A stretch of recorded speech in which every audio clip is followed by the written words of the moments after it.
Vamos dar início a mais uma reflexão de Padre Fábio de Mello.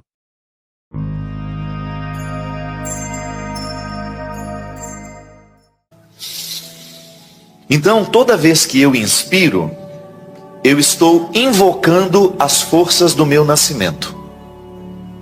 Não é bonito isso? Eu invoco as forças que me fizeram nascer. Nascer para a vida. Toda vez que eu respiro, eu estou assumindo a condição de vivente. E ao expirar, eu estou antecipando o último gesto que eu farei no momento da minha morte. Então a respiração é um movimento da vida e da morte. E eu gosto de rezar assim, pedindo a Deus que me dê condições de buscar a vida e também de dispensar a morte. Quando o Josélio falava que a oração do Espírito Santo é a oração universal, é a mais simples de todas. Eu aprendi isso num congresso de Pentecostes em Jerusalém, há 4 anos, que teve uma repercussão profunda na minha vida. Eu aprendi a rezar com essa simplicidade. Sempre que estou nervoso, sempre que estou agitado, eu procuro fazer a oração da respiração, que é essa. Fecho os meus olhos, coloco as mãos espalmadas sobre o colo, porque também isso me ajuda. Você sabe que os budistas, eles estão anos-luz à nossa frente quando o assunto é quietude. Nós cristãos não aprendemos a quietude da oração. Isso é um prejuízo para nós. Às vezes nós entramos dentro das igrejas, dentro dos santuários, dispersos como se nós estivéssemos no mercado de peixes. O nosso corpo não demonstra que nós estamos querendo espiritualidade. Nós, com nossas muitas tecnologias, com nossas máquinas fotográficas, com os nossos celulares, nós entramos fotografando, fazendo.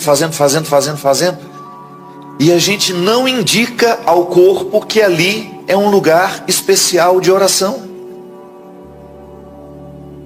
Falta isso em nós. Falta isso dentro da nossa casa. Agora eu vou me recolher para orar. Eu preciso dizer ao corpo que alguma coisa vai acontecer. Que, minha gente, nós somos integrados, corpo e alma, não tem como separar. Mas um manda recado para o outro. Eles precisam se comunicar porque eles falam linguagens diferentes. Embora eu não tenha como separar aqui no momento em que eu falo, eu sou corpo e alma. Mas eu preciso dar alimentos diferentes ao meu corpo, da mesma maneira como agora sentei para tomar o pequeno almoço, como vocês dizem, que é quase um pequeno almoço mesmo. Para alguns é um grande almoço. Acabei de dar ao meu corpo os nutrientes que eu preciso para viver bem essa manhã. Mas qual é o alimento que eu dou à alma? Do que a alma se alimenta? Eu ouso dizer para vocês que o principal alimento que a alma precisa, a porta principal para todos os outros nutrientes que a alma precisa, é a quietude. Ah, padre, mas é só ficar calado? Não. Eu posso muito bem ficar calado e não estar quieto. Posso muito bem estar calado e estar com a mente longe, preocupado com tantas coisas. Mas como é que eu faço então para libertar um pouco a minha mente das inúmeras preocupações que ela tem, que me impedem de viver a quietude? A respiração é uma delas. Eu tinha um mestre no noviciado, que ele falava para nós assim: toda vez que você inspira, você visualiza um grande lençol branco estendido, tomando aquele vento da tarde. Só isso. Visualize aquele lençol branco, bonito, alvo, bem alvo. E vai permitindo que aquele branco do lençol vá tomando conta da sua mente. Você só vai prestando atenção no branco dele. Era como se ele dizia, é como se o branco do lençol pudesse ir varrendo da nossa mente todos os pensamentos que estão poluindo e dificultando a quietude. Então, quando eu respiro, eu peço a Deus essa graça. Vinde, Espírito Santo. E aí, com esse sopro inaugural, tudo o que entra em mim, pela força desta respiração, é fruto do Espírito. E como eu estou poluído de coisas ruins que eu vi, de sentimentos negativos que eu nutri, o que eu começo a fazer? Jogar fora através da expiração, que é o movimento da morte final. Então eu imagino que quando eu inspiro, eu estou trazendo tudo o que de novo preciso para viver. E quando eu expiro, quando eu jogo fora este ar, eu estou imaginando que estou dispensando todas as realidades na minha vida que me oprimem, que me machucam e que me retiram a alegria. E aos poucos o organismo vai se acalmando. Nós vamos nos acalmando. Agora, se eu estou mexendo numa bolsa, se eu estou mexendo numa blusa, se eu estou com a pulseira que está me incomodando, se eu estou com um relógio que me aperta, eu não vou conseguir alcançar essa quietude. E a quietude é fundamental para que o nosso pensamento entre em consonância com Deus. Porque Deus nos fala é aqui, minha gente. Deus tem o poder de agir em nós é aqui. Pela força da reflexão. A oração é importantíssima na vida do cristão. A oração é a oportunidade que nós temos de ficar a sós com o Senhor. Eu gosto de dizer isso. Rezar é a mesma coisa que você ser recebido em audiência particular. Deus está diante de mim e com Ele eu posso conversar como um amigo fala com outro amigo. Falo com Ele com intimidade. Conto a Ele o que está acontecendo comigo. Peço conselhos. Mas para ouvi-lo, eu tenho que voltar para dentro de mim. Eu tenho que prestar atenção em mim, porque é em mim que Deus vai falar. Se eu não fico atento a mim, eu perco a oportunidade de perceber Deus. Não é fora de mim que Deus está. Aí você poderia falar para mim assim, uai padre, mas alguma coisa está errado. Por que eu vou à igreja então? Por que eu saio de casa, ando uma distância imensa para chegar até uma igreja, porque acredito que Deus esteja lá? Por que eu venho a Fátima então? Simples.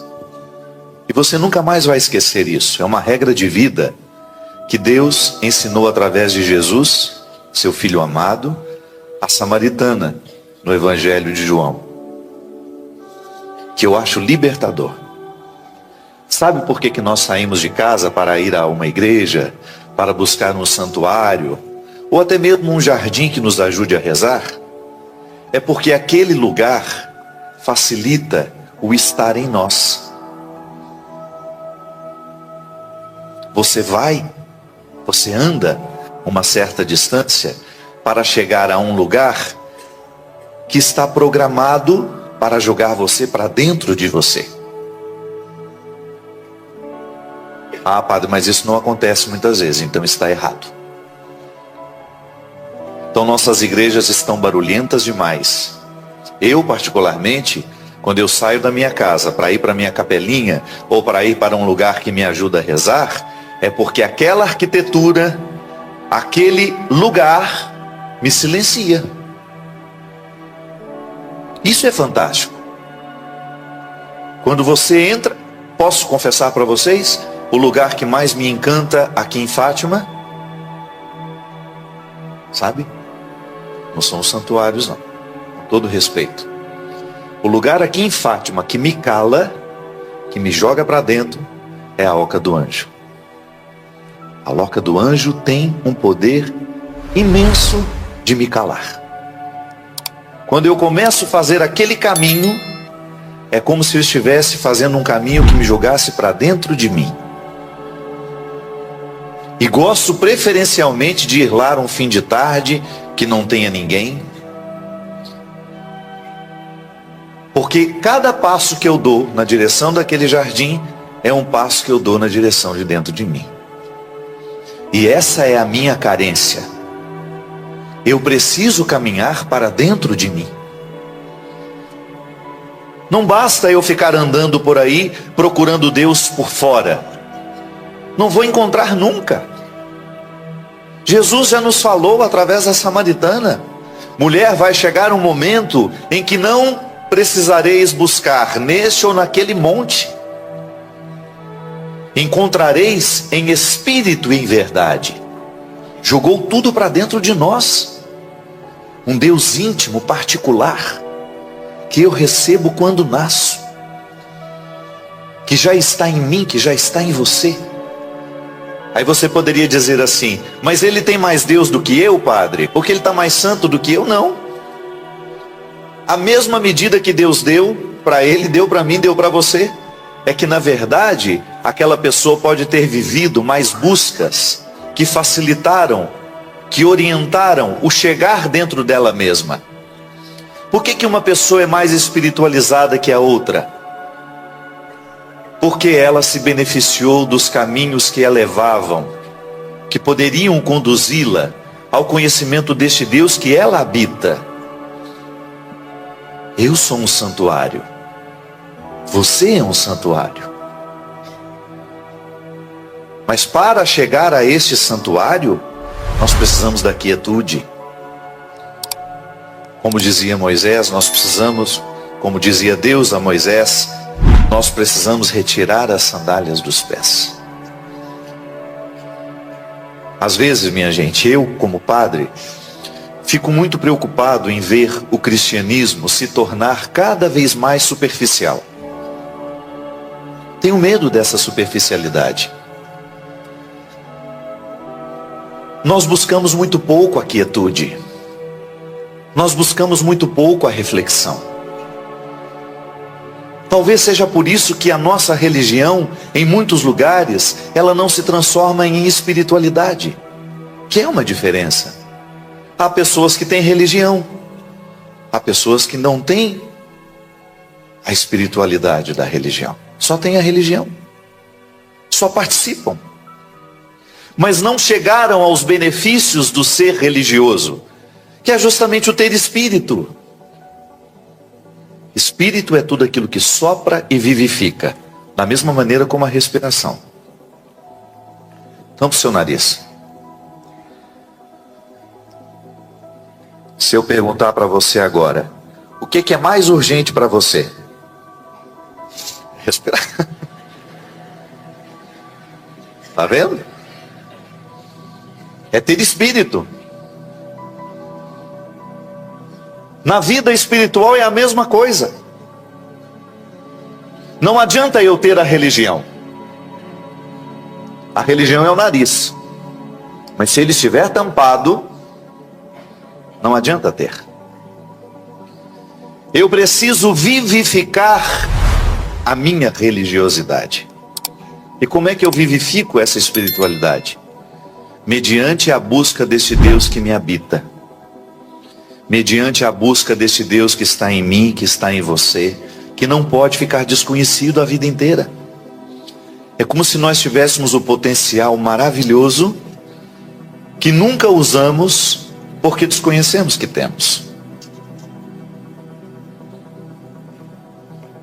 Temos um potencial de transformação, de mudança.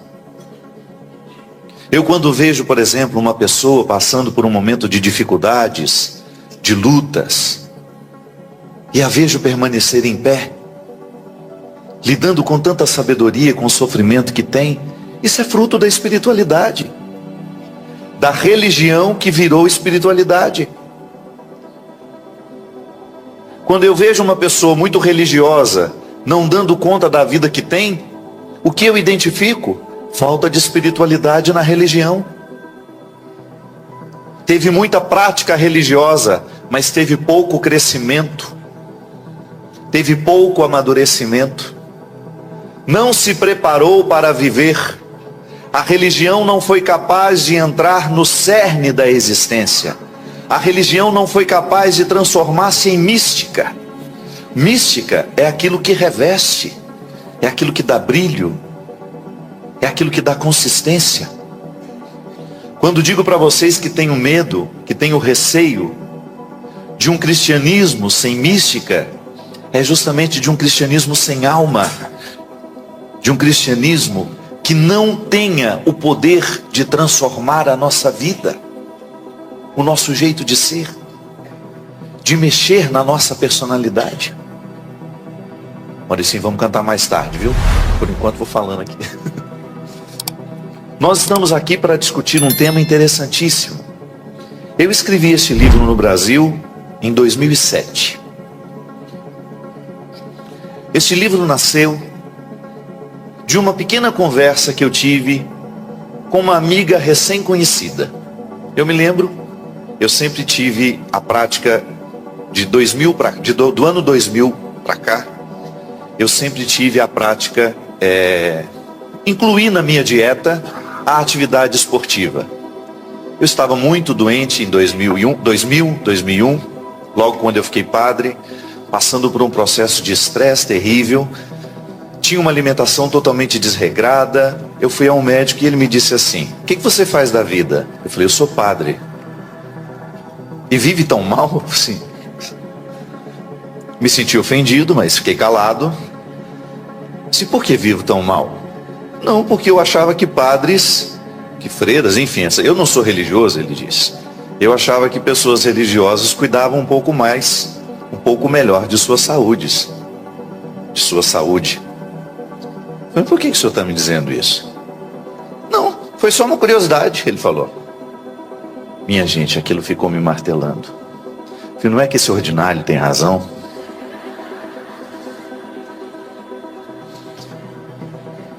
Ele falou assim: não, eu já escutei tantas vezes vocês falarem que o corpo é o templo do Espírito. Aí ele me disse uma frase que eu nunca mais vou me esquecer. O corpo da gente, ele disse, é a expressão do nosso estilo de vida. Humilhado, feito um rato, sai de lá. E aí não, ele disse: e o que você faz aqui em Belo Horizonte, que era o lugar onde eu estava? Eu falei: eu faço um mestrado. Ah, é? Sim. E vai fazer o que com esse mestrado? Eu falei: eu pretendo dar aula. Isso se estiver vivo. Eu falei: doutor, mas o senhor está me achando tão ruim assim? Se meu amigo, você tem 30 anos e você tem hormônios de um velho de 75. Se ele estava com os meus exames de sangue na mão. Significa que as doenças que talvez você fosse desenvolver, porque o que nos adoece? São essas baixas hormonais.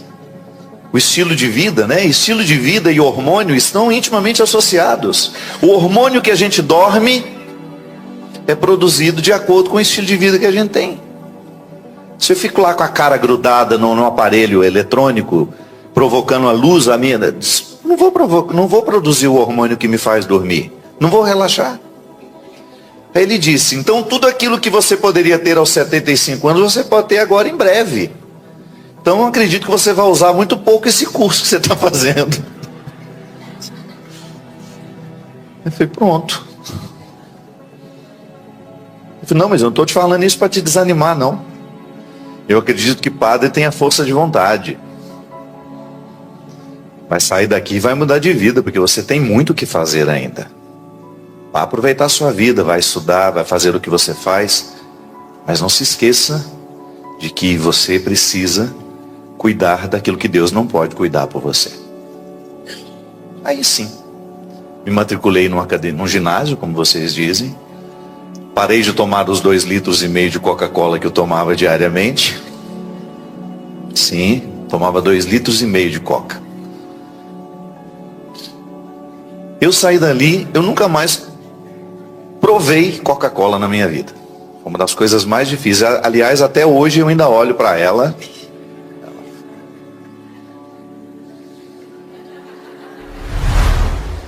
Ela me olha com olhos de sedução. Se você perguntar assim para mim, padre, quer tomar um copo de coca? Eu quero. Aí você vai me servir, não, mas eu não posso. E aí, naquela primeira semana que eu estava na academia, no ginásio, eu conheci uma moça muito, muito engraçada, que logo se aproximou de mim, começou a contar história. E aí logo em seguida teve coragem de me dizer de um namoro que ela tinha. Um namoro não, aquilo era uma espécie de dominação. Ela sabia que o homem não valia nada. Mas sabe aquela música? Você não vale nada, mas eu gosto de você. Você não vale nada, mas eu gosto de você. Você não vale nada, mas eu gosto. Pois é. Essa mulher estava tão entranhada naquele relacionamento destrutivo. Ele batia nela. Sim. Namorada, já sofria agressões. Ele desmoralizava o tempo todo, ele jogava para baixo, ele falava mal. Todos os encontros deles acabavam sempre em discussão, em sofrimento. E isso ela contava, e por ser muito bem-humorada, ela chorava e ria ao mesmo tempo. O que eu faço, padre, com essa merda? Com perdão da palavra, ela pediu naquele momento, e eu peço agora também, porque o homem era um merda mesmo. Eu comecei a rir e não sabia o que responder, porque ao mesmo tempo que ela falava com tanta tristeza, ela falava com muito bom humor.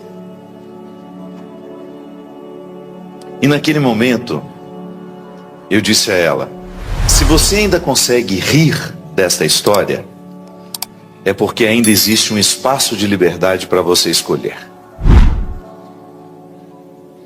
Se você ainda está conseguindo rir desta história, é porque ainda existe uma porta aberta. E usei uma expressão, neste cativeiro. E aí, minha gente, uns 2 meses depois eu comecei a escrever um texto que falava justamente sobre o sequestro da subjetividade. Nossa, que coisa esquisita. Parece uma receita de bolo. Subjetividade é tudo aquilo que diz respeito ao que nós temos de mais particular. Eu sou um sujeito. Eu tenho o meu jeito de ser. Tudo aquilo que constitui o meu eu faz parte da minha subjetividade. É aquilo que não é objetivo, que não pode ser mensurado, que não pode ser esquartejado, medido na régua, que não entra nos exames. É subjetivo, é meu. É aquilo que eu tenho de mais precioso, que cria a minha identidade. A identidade é justamente esse documentozinho que nós temos, que diz quem é o nosso pai, quem é a nossa mãe, qual é o nosso nome. Ah, mas quando eu falo dessa identidade pessoal, eu estou me remetendo a tudo aquilo que eu sou. E você não tem como dizer tudo que você é numa frase que você diz. Às vezes as pessoas fazem isso, né? Quem é você? É a pergunta mais difícil de ser respondida. Ah, eu sou muitas histórias. Eu sou uma junção de pessoas que eu trago aqui comigo. E eu ainda vou quebrar esse negócio aqui até o final. Eu já dei uns 3 chutes nele. Quem é você? Quem é você? Às vezes nós levamos uma vida inteira para poder responder essa pergunta. Eu estou em processo de descoberta todos os dias. Todos os dias eu ainda me surpreendo com aquilo que eu encontro em mim. Subjetividade. A subjetividade é aquilo que eu tenho de mais sagrado, de mais precioso. É o contexto das minhas histórias que eu nem tenho condições de contar. Aí eu comecei a escrever sobre como é possível a gente perder o controle dessa subjetividade. Por que num determinado momento da minha vida eu me sujeito a ser tratado de uma maneira que eu não mereço?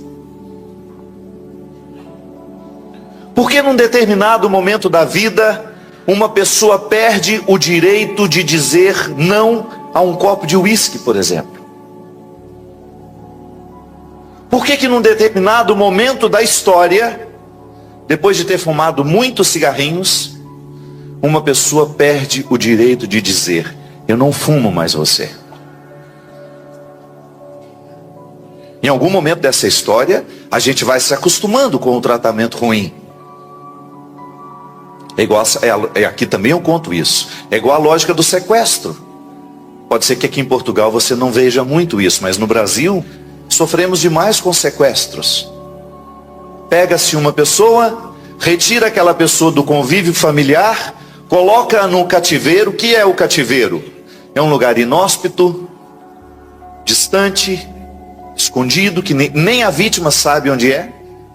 Ela é tratada da pior forma possível, porque quanto pior é o tratamento, mais é a adesão dela àquele que a sequestrou. Sabe por quê? Porque coloca nela a possibilidade da morte. Se trata bem, não há rendição. É preciso tratar mal para que haja a submissão. Acostuma-se à comida do cativeiro, acostuma-se a não ter o que se tem em casa, e infelizmente vai se entregando a esse processo. Por que isso acontece com a gente? Por que eu fumo um cigarro que eu sei que me mata? A lógica nisso. Se eu tantas vezes saio da minha casa para buscar saúde, se é aquilo que eu digo o tempo todo: tendo saúde, o resto a gente ajeita. Ou vocês não dizem isso aqui em Portugal? Eu digo muito. Como é que está a vida? A gente tendo saúde, o resto a gente dá um jeito. Mas por que eu, livremente, acendo uma substância que eu sei que me provocará males? Você sabe me dizer? Não sabemos. O que é interessante é que entre o primeiro e o 1000º cigarro, pode ser que tenha havido ali ainda uma opção de escolha. Mas depois que está viciado, depois que você estabeleceu a dependência química, depois que aquele cigarro passou a morar dentro de você, dentro da sua subjetividade, dentro do seu núcleo, você perdeu o poder de escolher. É igual mulher que é agredida. A agressão geralmente começa com um grito. A agressão...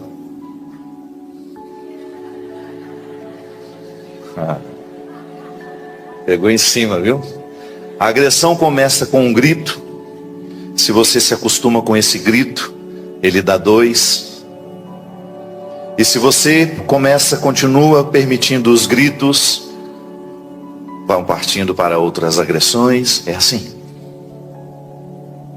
A Caminho de Mayakovsky é um poema, eu não sei exatamente de cor, mas é mais ou menos assim.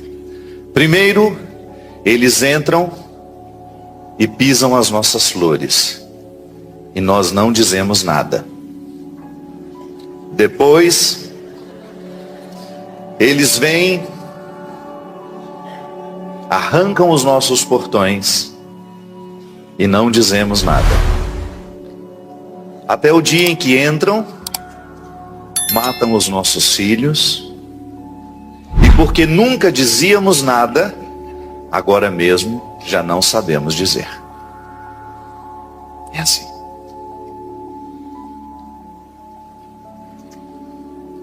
O meu núcleo, se ele não tiver proteção,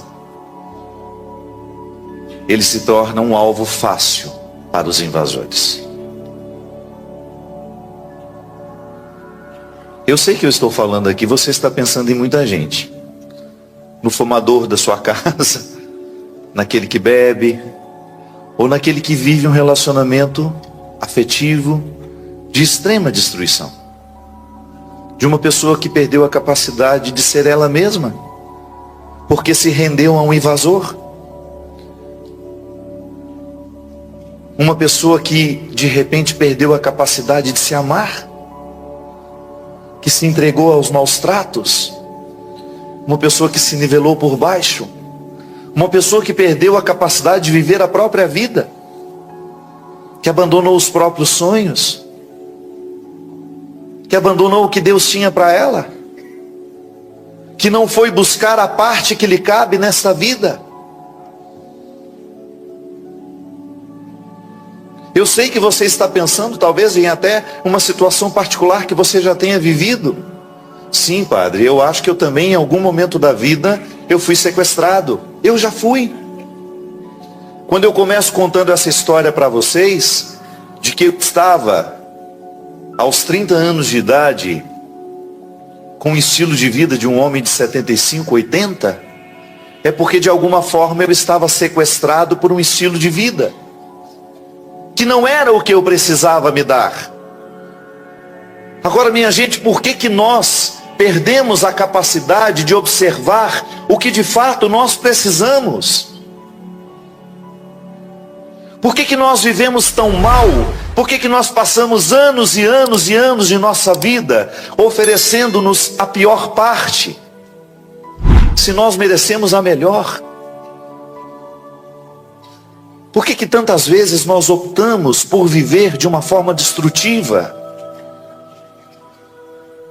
quando na verdade nós nascemos para a vida, para o que há de mais alto, para o que há de mais elevado?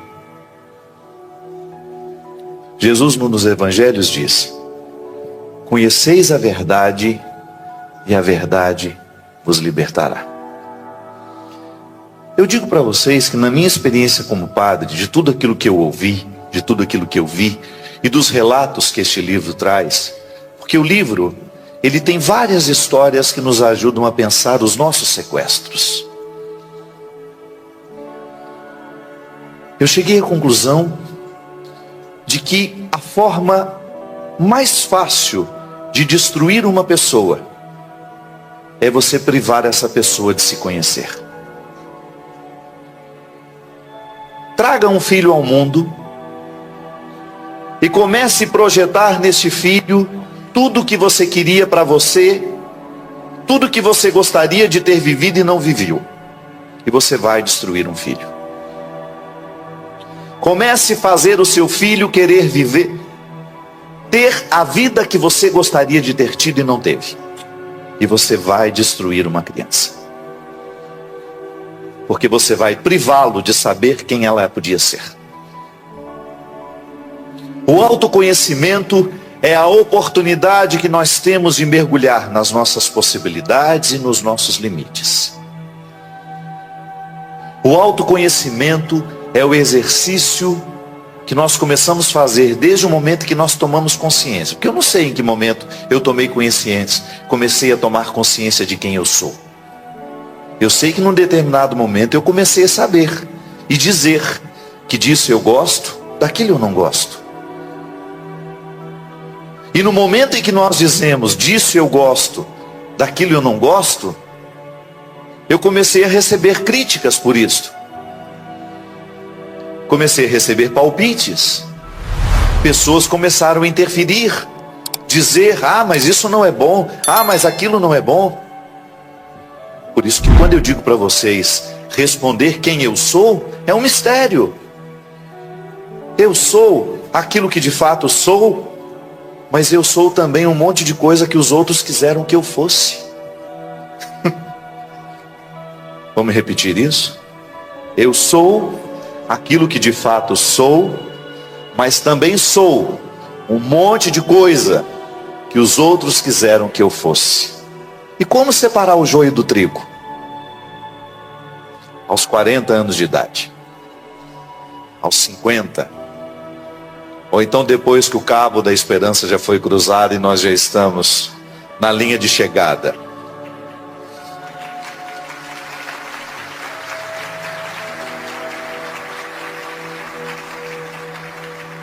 Eu prometo que virei lançar aqui a continuidade deste livro, que depois de tantos anos, tantas reflexões já se desdobraram dele, que é: quantos eus que não são meus? Quantos eus estão aqui e não são meus, que funcionam como um impedimento para a minha felicidade? Por que nós temos tanta dificuldade de nos conhecermos? Por que nós temos dificuldade de dizer não àquilo que nós sabemos que é destrutivo para nós? Por que nós não temos coragem de parar o trem em alta velocidade que está nos levando para um lugar que não é o nosso? Há anos e anos e anos repetindo um estilo de vida que não tem nada a ver com a nossa alma. É o corpo protagonizando um sofrimento terrível de nunca estar onde lhe pede o coração. Porque somos tão cruéis conosco? Por que nós somos tão cruéis com a gente? E não ter coragem de parar o trem e dizer: este trem está me levando para um lugar que eu não quero ir. E nunca é tarde para descer. Eu preciso refazer a história da minha vida. Eu preciso ter coragem de olhar para aquilo que eu escolhi viver, mas também para aquilo que escolheram viver por mim. Conheceis a verdade vos libertará. Olhe para os evangelhos e você vai encontrar o tempo todo Jesus encorajando as pessoas a descerem dos trens. A samaritana estava indo há muitos e muitos anos para um lugar que não era o dela. E olha que esse trem já foi visitado, viu? Ela já tinha 6 maridos. Com licença, eu vou tirar essa blusa, porque esse capote aqui é só para neve que estava fazendo de manhã. Para mim aqui, Mauricinho. A samaritana estava em alta... A camisa dobrada é porque não tem quem passe. Eu estou dentro de uma mala há 10 dias.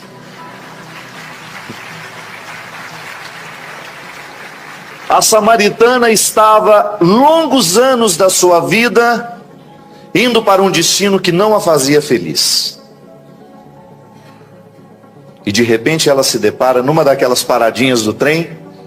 Ela desce para tomar uma água, encontra-se com Jesus. E Jesus faz uma revolução na vida dela, com uma simples conversa que teve.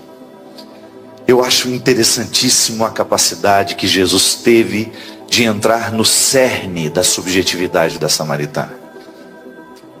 Porque às vezes você conversa com pessoas e a conversa das pessoas só esbarra aqui, não é? Como é que tá lá em Braga? Tá muito frio. Como é que estão os preços da abobrinha? Às vezes nós conversamos sutilidades. Mas às vezes nós encontramos pessoas que têm uma língua afiada, não para fofoca,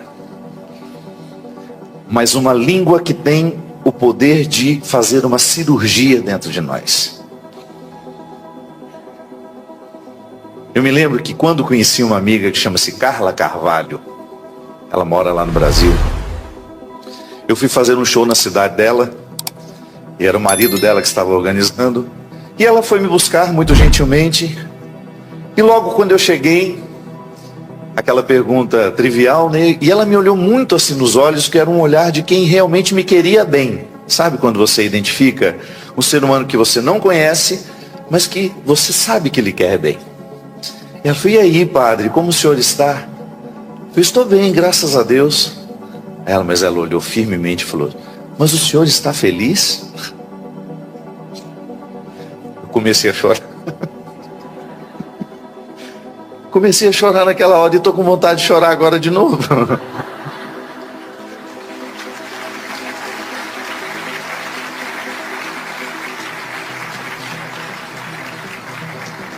Meu Deus do céu, como uma perguntinha boba faz diferença na vida da gente. Uma perguntinha simples que desarma. Ela não perguntou o que todo mundo pergunta. E o mais interessante Ela perguntou na hora certa. Eu estava trabalhando tanto naquela época. Eu estava tão cansado. Vivendo dando ao meu corpo um tratamento tão diferente do que eu gostaria. E a frase dela me desarmou. Mas o senhor está feliz? Porque é isso que importa, padre. A gente precisa estar feliz. A gente até pode dizer, estou muito cansado. Mas a gente tem que estar feliz. Ah, estou trabalhando demais. Mas a gente tem que estar feliz. Ah, eu estou vivendo um momento de muita luta. Mas a gente tem de estar feliz. Se eu estou feliz com tanto trabalho, se eu estou feliz com tanta luta, é porque o cerne está sendo respeitado. Eu estou no trem certo. Eu estou no caminho certo. Ali, minha gente, há uma simplicidade reveladora. A Carla foi para mim um pouco que Jesus foi para a samaritana, que também estava ali aquela pergunta embutida no meio de toda aquela conversa. Mas você está feliz? Você está feliz vivendo como você vive, fazendo o que você faz? A pergunta que desarma. E quando essa pergunta é feita, naturalmente nós passamos o contexto deste livro inteiro, que é justamente a coragem de perguntar a nós mesmos. Não é ao outro, nunca ao outro. Fuja de uma religião que lhe faz fazer perguntas ao outro. Pergunte a si mesmo. Fuja dessa tentação de sempre jogar a pergunta para o outro. É para você. É com você que Deus quer resolver essa pendência. Quem é você? O que você tem feito da sua vida? As escolhas que você está fazendo lhe ajudam a colher aquilo que você não escolheu? Porque quando nós falamos de liberdade interior é o resultado mais bonito que o Evangelho pode nos dar. E a liberdade interior, ela só é possível quando nós nos conhecemos. Quando eu sei quem eu sou. Quando eu vivo o exercício diário de saber o que eu posso e também o que eu não posso. É libertador na nossa vida saber o que a gente não pode. É libertador. Muitas pessoas se perdem porque insistem naquilo que não podem. Um heroísmo bobo. Um heroísmo bobo, sem sentido, que nos leva para longe. Eu sei quais são os meus limites. E ao estabelecê-los, eu estou favorecendo as minhas possibilidades. Quando eu estabeleço os meus limites, eu naturalmente favoreço as minhas possibilidades. Se eu desconheço os meus limites, eu vou ter muita dificuldade de lidar com as minhas possibilidades. Então o trem está me levando. Para onde? Para onde eu tenho ido? Como eu tenho vivido? Como é que eu tenho articulado o meu jeito de ser? Sabe, às vezes essa pergunta, ela é tão fundamental e nós não fazemos. Às vezes nós não fazemos. Volto a dizer, estamos dispersos demais. Não estamos prestando atenção na forma como estamos vivendo. Nós não estamos muito atentos ao que nós estamos fazendo da vida. Eu anotei aqui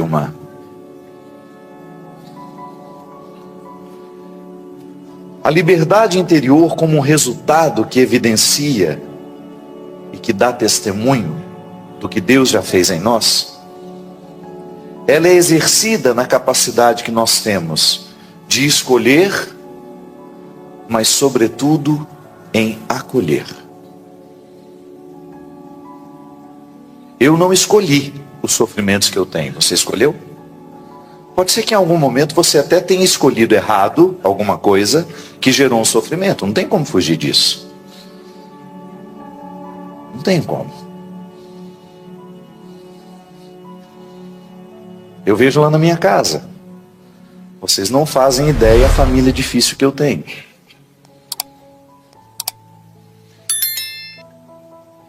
E muitas vezes eu não tenho o que fazer. Porque eles estão colhendo o que plantaram. Como é que você vai plantar limão e querer 20 anos depois colher maçãs? Hoje, naquele encontro que eu tive com o médico, ele me mostrou justamente o que eu estava plantando. E ele me fez ver que não existia muita liberdade em fazer o que eu estava fazendo. Eu não estava sendo livre. Eu estava condicionado. Condicionado por quem? Pelo grupo de amigos que eu tinha, que vivia exatamente igual a mim. Tenho falado muito sobre isso. Preste atenção na sua ambiência. O que é a ambiência? O ambiente que influencia você. Preste atenção na ambiência da sua vida, em quais são as pessoas que estão tendo influência sobre você, e você vai ter um bom ponto de partida para poder fazer uma análise do que você está vivendo. Então eu estava naquele momento achando que era um homem livre, mas não. Eu estava condicionado pelas pessoas que viviam da mesma forma que eu. E o pior, não viviam de forma saudável. Aquelas pessoas não estavam me trazendo saúde.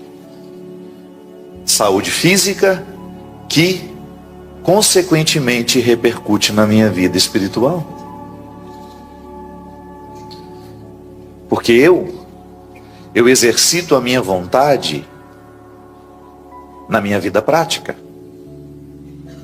Muita gente fala, eu vou fazer um jejum para poder, durante a quaresma, para Deus me dar isso. Que bobagem.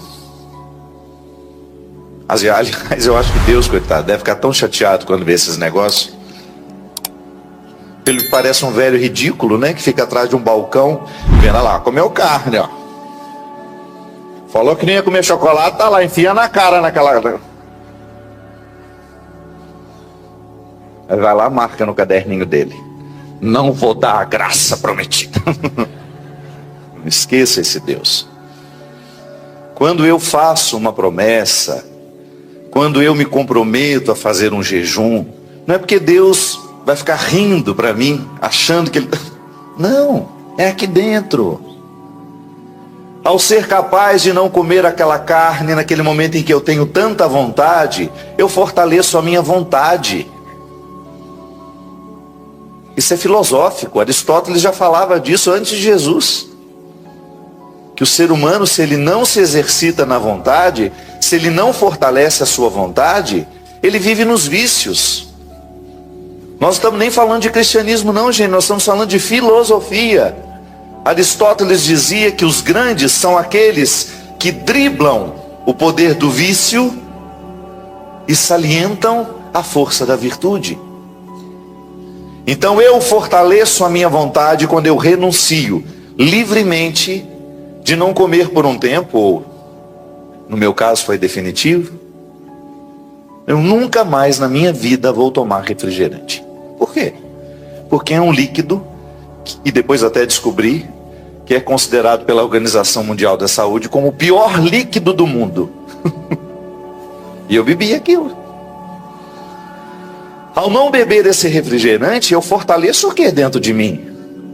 A minha capacidade de depois decidir por questões que também poderão me destruir como pessoa. É bobo? É. mas tem uma força dentro de nós. Se eu não sou capaz de driblar a minha vontade diante da mesa, e quando eu tiver que driblá-la diante de outros momentos em que vão exigir muito mais de mim, como é que eu faço? Eu me exercito no pouco. Não é aquela música?